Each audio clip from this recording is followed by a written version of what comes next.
Понятно, что тема очень многогранная, многосложная, и невозможно, конечно, ее рассказать в одной лекции.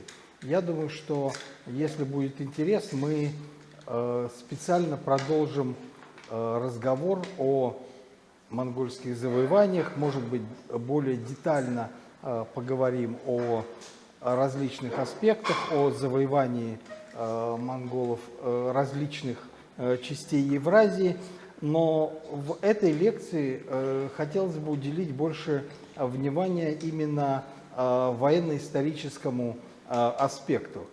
И надо сказать, что монгольское государство в эпоху Средневековья представляло собой довольно удивительное явление. Начавшись с небольшого улуса, в котором правил сам Темуджин, через какое-то время монгольская держава распространилась на значительную часть Евразии. По подсчетам некоторых современных исследователей, это монгольская держава в период наибольшего распространения, вот как только что было продемонстрировано, это самая большая империя, которая либо существовала в мире. Даже я-то думал, что английская империя в начале 20-40-е годы 20 века, но оказалось, что по территории вроде Монгольской империи ее превосходит.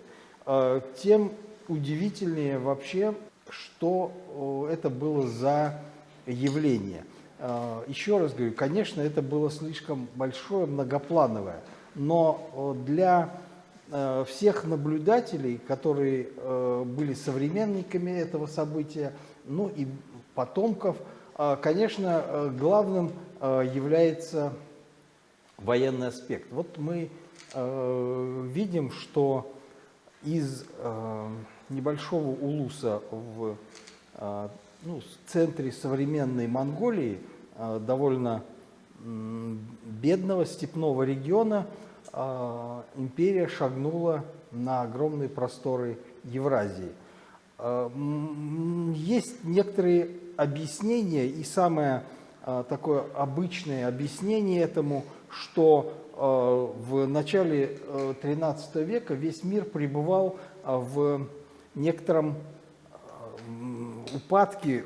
Все великие державы находились на грани развала, распада, были подвержены конфликтам и каким-то внутренней нестабильности. И вот на эту внутреннюю нестабильность наслоилось движение монголов, и это обеспечило им военные успехи. Но если мы посмотрим даже на вот эту карту, то вообще Золотая империя Джурджени Цинь никак не похоже было, что она находится на грани какого-то развала или упадка. Еще буквально пару десятилетий до этого она вело смертельную войну с государством Южная Сун, которая занимала значительную часть современного Южного и Центрального Китая, и ни та, ни другая держава не испытывали ничего подобного к желанию распасться.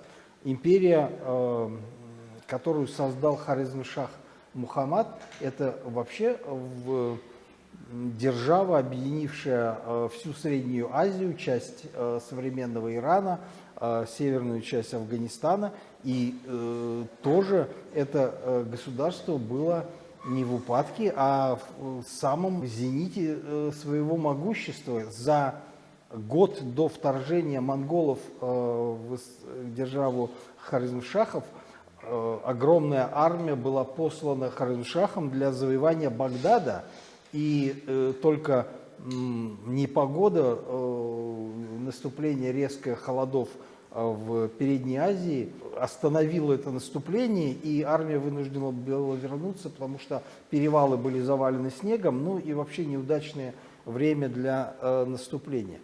Древнерусские княжества тоже, хотя и враждовали между собой, но при этом были тоже на пике, можно сказать, могущества. Например, южно-русские княжества во главе с Галичем, Владимиром Волынским были крупнейшими и сильнейшими городами и даже в одиночку могли соперничать с Венгерским королевством. Ну а северо-восточная Русь, Владимиро-Суздальское княжество было одним из сильнейших, и учитывая, что в определенных вассальных отношениях находилась новгородская земля, то это было огромное государство. И вот все это заставляет думать, что не слабость внешних акторов стала основой для того, что монголы одерживали свои победы. Ну, одним из таких объяснений, двигателей, почему состоялось это движение и монголы вырвались из какой-то зоны степей, является все-таки социальной причиной. Здесь я не согласен с Львом Николаевичем Гумилевым, который изложил свою точку зрения в знаменитой книге «Поиски вымышленного царства», в котором он говорил, что здесь в степи произошел некий пассионарный взрыв или пассионарный толчок, который двинул людей, значит, людей длинной воли на завоевание мира. Понятно, что, конечно, что-то их двинуло, но что такое пассионарный толчок и что это за историческое явление, никто не знает, и так и сам Гумилев объяснить это так и не смог. Какие космические лучи, почему они действуют на какую-то часть Монголии, а не подействовали те же самые космические лучи, ну, например, на Южно-Сунское государство или, например, на Древнерусское княжество или даже на ту же самую Волжскую Булгарию, и почему как-то односторонний какой-то этот толчок. Я думаю, что это связано с другим. Во время междоусобных войн происходило накопление значительного числа военных дружин. Каждое племя вынуждено было содержать значительное число воинов, поскольку от этого зависело выживание самого племени, объединение этих самых племен. И в какой-то момент постепенно, когда Чингисхан стал тогда еще Темуджин, начал их постепенно одерживать над ними победы, включать в свое государство, то это было, скорее не истребление противников, а наоборот постоянно, то есть он включает в состав, племя кираитов, он усиливает свою армию. Следом он нападает на найманов и включает их в свой состав. Теперь уже постепенно, как снежный ком, растет его государство, но растет и его армия. И в 1189 году, когда он был провозглашен ханом, то есть первым среди равных, и позже, когда он фактически подчинил все другие тюрко-монгольские племена степной зоны восточной части Евразии, и был в 1206 году провозглашен уже великим ханом с именем, титулом Чингисхан, что можно перевести как всемирный, всеокеанический хан. Получилось так, что он приобрел огромную армию. По Рашид ад-Дину, который передавал сведения из династийной истории чингизидов Алтын-Тапчи, то есть золотая тетрадь, золотая книга. Там Рашид ад-Дин и другие сокровенные сказания путаются в деталях. Там от 99 до 108 примерно тысяч человек насчитывает, условно насчитывает эта самая монгольская армия. Фактически это вся численность вот этого войска. Но проблема в том, что раньше эти все войны были заняты войной между собой. А когда в объединенном государстве Чингисхана все это сложилось, то им уже воевать между собой было нельзя. Наоборот, строгие законы препятствовали вообще какой-либо внутренней распри, внутренней войне. Вот и это вызвало то, что единственное, куда они могли направить свои силы, это внешние завоевания. Ну и они не замедлили сказаться. Ну, можно сказать, что они шли от победы к победе, и все время держава, как вот мы видели на этой презентации, расширялась, и буквально в течение довольно короткого исторического времени, ну, если считать начало вот этих таких целенаправленных завоеваний внешнего мира 1208 год, то примерно к 80-м годам 13 века возникла огромная империя, ну, фактически самая большая империя, особенно если мы говорим о континентальной империи. Восточная, Северная Евразия и Восточная Европа была завоевана к 1243 году. На Ближнем Востоке Хорасан, Иран, современная часть Ближнего Востока, Закавказье было завоевано к 1269 году. В 1259 году был взят Багдад. А в Южном Китае, Южный Китай завоеван в 70-е годы, а в 80-е годы началась экспансия в Индокитае, в Индонезии. 2 раза монгольско-китайские войска вторгались в Индокитай и 2 раза захватывали Ханой. В определенный момент времени был захвачен остров Ява. Но потом оказалось, что все-таки завоевать это одно, а удержать невозможно. Ну и знаменитые 2 попытки вторжения на японские острова, которые закончились божественным ветром камикадзе, который разметал этот флот, показывают, ну и перед лицом современников, которые, возможно, кто-то и дожил до вот этих самых окончаний этих завоеваний, но это, конечно, было грандиозное событие, полностью изменившее облик всей Северной Евразии и Дальнего Востока. Ну и неудивительно, что один из таких интересных и одаренных арабских историков Ибн аль-Асир пишет о этих завоеваниях как о великом событии, огромном несчастье, зло от которого простерлось во все стороны. Оно шло по весям, как туча, которую гонит ветер, и искры от него распространяются по всему тогдашнему миру. Но это, конечно, эмоциональная характеристика этого события. Но ясно, что это довольно серьезное, организованное военное предприятие. Но надо сказать, что иногда считается, что монгольское завоевание это было страшное разорение и вообще уничтожение всего сущего.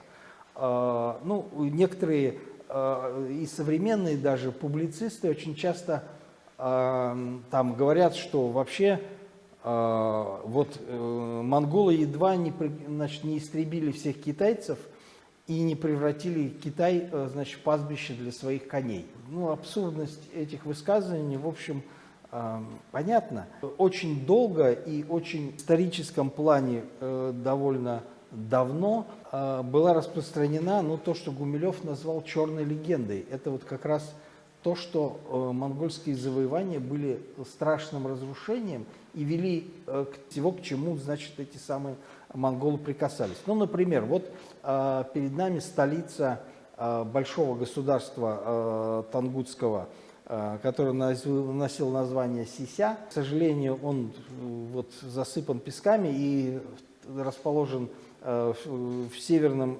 Китае. Дело в том, что долгое время, с 50-х годов до сегодняшнего дня, это запретная зона. Дело в том, что, кто постарше помнит, был у председателя Мао главный маршал, творец победы, значит, китайской революции, маршал Линьбяо, который вдруг в один момент вместе с 50 другими военными и государственными деятелями вдруг погрузился на самолет и полетел в сторону Монголии. Ну и где-то в районе, значит, Харахатон был сбит, и вот он объявили военный. И после этого, значит, туда не пускали историков, археологов. Но какие-то снимки космические есть. Но самое главное, что на этом памятнике побывал знаменитый российский путешественник Козлов, который собрал и нашел большую коллекцию рукописей. И они составляют сейчас одну из больших частей коллекции, хранящейся в Эрмитаже. Это тибетские, тангутские, китайские рукописи, ксилографы разного содержания, в том числе исторического. Есть даже такие записки, донесения, пограничные, например, донесения. Так вот, значит, всегда приводился этот город, и вот разорение этой самой цветущей страны тангутов, как то, что монголы, значит, истребили и уничтожили этот город. Ну и действительно, при осаде этого города как раз и умер великий Чингисхан, и который повелел, значит, когда тангуты сдадутся, уничтожить, значит, правителя тангутов и весь его правящий дом. Ну, что и было сделано. Ну, вот это вот тоже развалины, это фотографии, которые сделал в свое время Козлов, ну и современный вид. Видим, что, да, их не касалась, к сожалению или к счастью, рука археолога. Так вот, ну, казалось бы, действительно, был огромный цветущий город, а сейчас пустыня. Ну, кто виноват? Монголы. Но оказалось не все так просто. Дело в том, что город этот был разорен китайскими цинскими войсками, когда воевали против Джунгарского ханства, и стремились уничтожить производственную, военную, так сказать, базу Джунгарского ханства. И вот они, значит, город этот разорили, а всех жителей выселили в Китай. Оказывается, монголы тут ни при чем. Восточные авторы писали о разорении Мерва, и каждый раз там чуть ли не 3 раза монголы его осаждали, разоряли, и каждый раз по 1 миллиону человек убивали. По 1 миллиону человек убивали, а потом откуда-то они опять эти самые миллионы собирались. Все это заставляет думать, что все-таки не так это все было. Но вот что проще, значит, проиллюстрирую вот эту самую черную легенду и вообще вот как наши представления формировались о монгольском завоевании на примере Райковецкого городища. Ну вот из энциклопедического словаря это небольшой был древнерусское городище южнее Киева. Оно небольшое, около гектара всего размером, но было хорошо изучено. И там действительно нашли трупы людей, пожалуйста, то есть на всей поверхности, значит, лежат. Ну вот, а поскольку оно было полностью изучено, то довольно хорошо задокументировано, значит, там даже как летели стрелы, значит, как защитники погибали. Один там, как пишут археологи, очень крепкий, большой, здоровый человек с мечом стоял, видимо, в воротах, и его прямо там и убили, и там прям навалены трупы, и после этого город сожгли, и все завалило, и место, не возобновлялась история. Ну вот оружие на поверхности. А в чем подвох, вы спросите? Ну, казалось бы, что тут такого, да? Мало ли городов было разорено. Но не все так просто. Вот, кстати, то же самое погребение. Огромное, вот я говорил, вот эти самые ворота, огромное количество оружия найдено. Даже вот среди этих самых погибших человек был в боевой маске с забралом. И она была разбита, видимо, при нападении, и вот так и осталось. Часть оружия собрали, но значительное число там в завалах так и сохранилось. Так в чем тут подвох-то? Дело в том, что это городище, как и целый ряд других городищ Южной Руси, были уничтожены совсем не монголами, наоборот. Они заключили союз с монголами. И монголы обошли их стороной, не разорили эти самые города, а разорил их вполне русский князь, который в 1256-57 годах посчитал, что вот эти болховские княжества, болховская земля, слишком тесную связь имеет с Батуханом, надо их, значит, уничтожить. И действительно он взял штурмом последовательно все эти самые города, уничтожил их, и население разбежалось в разные стороны. Отсюда многие исходные названия, в частности, там город Колодяжин, Изяславль, там и целый ряд других, те же самые Райки. Вот, пожалуйста, а у нас в учебнике, даже в одной из изданий детской энциклопедии, это городище приводилось в качестве примера древнерусского города, который был разорен монголами. Но черная легенда действует. Поэтому возникает вообще вопрос, как так получилось, что действительно огромные страны, государства были разрушены, разорены. Среди объяснений, конечно, одно из самых простых и самых легких, это то, что завоевателей было больше, и они просто числом взяли. Довольно вдумчивый и серьезный английский историк Джон Феннелл пишет: каким образом татарам удалось разгромить Русь так легко и быстро? Необходимо учесть размер и необычайную силу татарского войска. Завоеватели, несомненно, имели численное превосходство над своими противниками. Видимо, это превосходство, оно было везде, то есть и в Китае, потому что должно быть какое-то универсальное объяснение. В Средней Азии, на Ближнем Востоке. Но если мы просто посмотрим на численность населения Древней Руси, где-то 5-7, некоторые говорят 10 миллионов, то даже если 10-ю часть мобилизовать, то это будет гигантское войско. И те самые 100 тысяч монгольских найденов, еще кто-то должен был остаться охранять и завоеванные земли, и вообще дома кто-то должен был быть. Вообще численность превосходства не получается.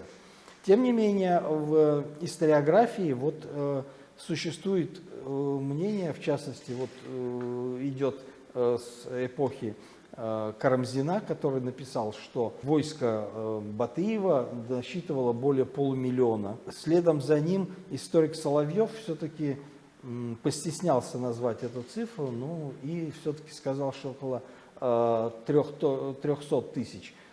И потом примерно эта цифра использовалась многими отечественными историками, в том числе военными историками.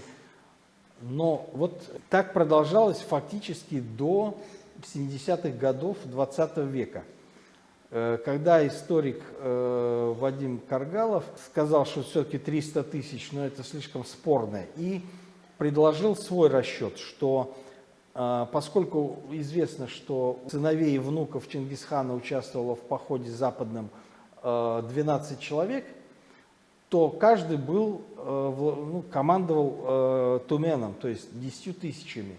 Перемножаем, получаем где-то 120-150 тысяч воинов. Вполне себе логичная цифра.